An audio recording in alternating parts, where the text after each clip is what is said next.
तो ये ध्यान सुन लो, दोबारा स्टार्ट है ना। ये ध्यान सुन, आज हम पढ़ेंगे ट्रांसपिरेशन यानी वाष्प उत्सर्जन। मतलब पत्तियों द्वारा क्या होता है, जल की हानि होती है एक प्रकार से, वो जरूरी भी है। ठीक है, क्यों जरूरी है इसका कारण मैं बताऊंगा। इतनी ऊंचाई पे जो पेड़ होते हैं इतने लंबे, नीचे से जल ऊपर तक चला जाता है, ऐसा क्या कारण है उनका, उन कारणों के भी हम जानेंगे। तो पहले एक टॉपिक पढ़ते हैं हम, वाष्प उत्सर्जन यानी ट्रांसपिरेशन। तो हेडिंग लिखनी है आपको, ट्रांसपिरेशन। हेडिंग लिख लो, ट्रांसपिरेशन यानी वाष्प उत्सर्जन।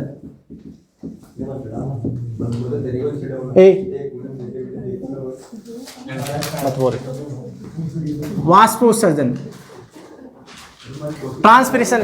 ठीक है, ध्यान से देखो, वाष्प उत्सर्जन का मतलब क्या होता है। तो आप जानते हो, पत्तियों पर देखा होगा आपने, जल वाष्प के रूप में क्या हो जाता है, उत्सर्जित हो जाता है। तो कहने का मतलब है कि पेड़ पौधे के विभिन्न भागों द्वारा या पत्तियों द्वारा जल की क्या होती है, जल वाष्प के रूप में बदल जाता है। इस प्रक्रिया को वाष्प उत्सर्जन कहते हैं। तो शॉर्ट में एक लाइन लिख रहा हूँ, वही परिभाषा इसकी। ठीक है, तो पत्तियों से जल का या पादप के वायवीय, क्योंकि कोई जरूरी नहीं है पत्तियों से, तने से भी होता है। ठीक है, वो प्रकार भी बताऊंगा। वायवीय, पादपों के वायवीय अंगों या भागों से जल का वाष्प के रूप में उत्सर्जन होना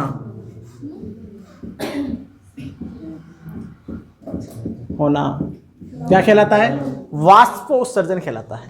ठीक है, सिंपल। ये जल की हानि है पर जरूरी भी है। अब वाष्प उत्सर्जन अलग वायवीय भागों से होता है, मतलब तने द्वारा भी होता है, उसे बोलेंगे वातरंध्रीय। पत्ती द्वारा रंध्रों में होते हैं, रंध्र पाए जाते हैं, छिद्र, रंध्र की संरचना हम पढ़ेंगे पूरी। ठीक है, और रंध्र कैसे खुलते हैं, कैसे बंद होते हैं, ये भी टॉपिक हम पढ़ाएंगे। तो रंध्रीय वाष्प उत्सर्जन हो गया। इसके अलावा उपत्वचा आती है, क्यूटिकल परत, उपत्वचा, उसके द्वारा रंध्र हानि होती है।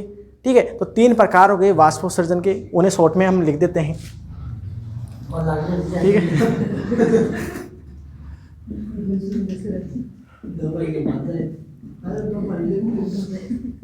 वाष्प उत्सर्जन के दोता तो मैं ही हूँ। मैं ही धोता हूँ आधी भर कपड़े। तो क्या हो गया इसमें, क्या हो गया। हाँ, ज़्यादातर मैं ही धोता हूँ, कुल मिला के दे समझ लो, मैं ही धोता हूँ। मेरे में यार,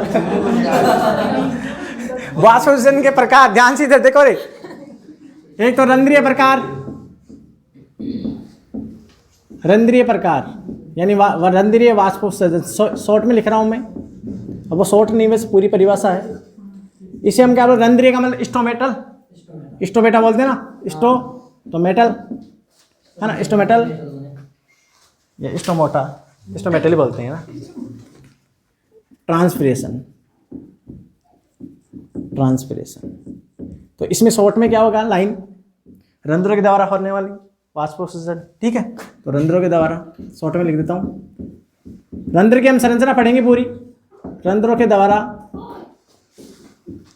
होने वाला वाष्प उत्सर्जन।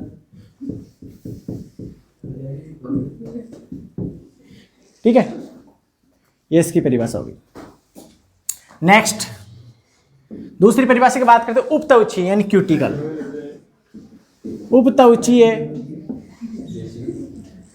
वाष्प उत्सर्जन यार, तुम क्या बात समझ रहे हो ना।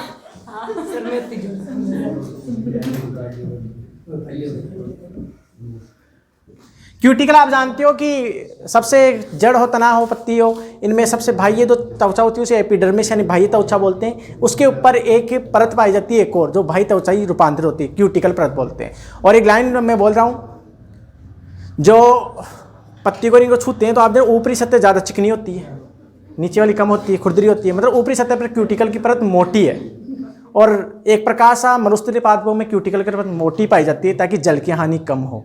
ये अनुकूलन है, ये आपको याद रखना है ऐसे, है ना। क्यूटिकल की मोटी परत होती है मरुद्भिद पादपों में, ठीक है। इसके अलावा द्विबीजपत्री पौधों में, समझ गए। और बाकी जलीय पौधों में तो आप जानते हो मोमी आवरण पाया जाता है। तो इसमें क्या होगा, क्यूटिकल ट्रांसपिरेशन। तो इसमें क्या होगा, उपत्वचा के द्वारा होने वाला वाष्पोत्सर्जन, उपत्वचा के द्वारा होने वाला वाष्पोत्सर्जन। बस। तीसरा ध्यान से मैं बताऊं आपको, वातरंध्रीय। अब बताओ वातरंध्र क्या होता है। मैंने एक बार पहले पढ़ाया था इस टॉपिक को। वातरंध्र का मतलब वात यानी हवा होती है, और तने पर आप जानते हो तने पर जो छिद्र बन जाते हैं बाहर की ओर उपत्वचा धकेली जाती है। अरे सेकेंडरी ग्रोथ पढ़े थे ना, जब बताया ना कि बाह्य त्वचा यानी कागरी बाहर की ओर धकेलते हैं, जिससे बाह्य त्वचा फट जाती है, छिद्र बन जाते हैं तने पर छाल में, तो उनके द्वारा जल की हानि होती है। तो वातरंध्र यानी लेंटिसेल बोलते हैं, है ना। ये तो लेंटिसेल बोलते हैं वातरंध्र को, लेंटिसेल, ठीक है। तो इसमें क्या होगा, वातरंध्रों द्वारा